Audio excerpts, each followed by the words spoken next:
The feed dogs, or feed teeth, of the Husqvarna Viking Designer Epic 3 are not only what magically pulls your fabric through the machine, sometimes we forget how magical they really are. Hi, I'm Sarah from sewingmastery.com, and let's talk about when these feed dogs need to be up and when they need to be down.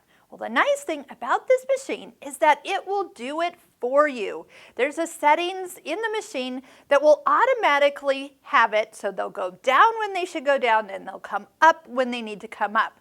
Now keep in mind that sometimes you might not want them to be down, and you could turn off that setting. So where in the world would we be needing those feed dogs to go down? So first off would be when we want to do free motion quilting. So if you tell the machine that you're going to be doing free motion quilting, we're going to listen, because as soon as I touch this, you kind of heard a little click.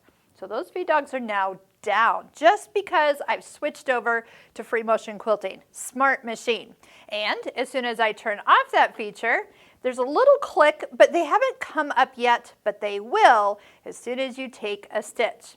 Another time that the feed dogs will go down automatically, and I might need to actually just sew a second so we can get this back up, is when we use the function button for the foot up. Now, why in the world would we push the foot up and the feed dogs would lower? So right now, the foot is up at a normal position, easy enough for most fabric to slip underneath and start to sew.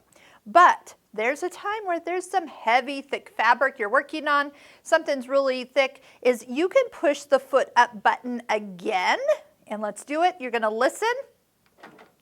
It not only lifted the foot, but it lowered the feed dog. So there's actually so much room that fingers can totally fit under here without getting caught on those teeth. So if you ever have something really thick, push that button up another level. The foot goes all the way super high, and then of course when you're ready to sew, everything will come back into position and those teeth will come back into play. So that's another place. Another place that we do see the feed dogs lowering automatically to sew on a button. So really nice feature. Utility stitches, menu A3, stitch 17. As soon as you touch it, again, we hear those feed dogs lower, and then that way we have the ease of sewing buttons on, but without the teeth kind of moving that button while we're trying to hold it in place.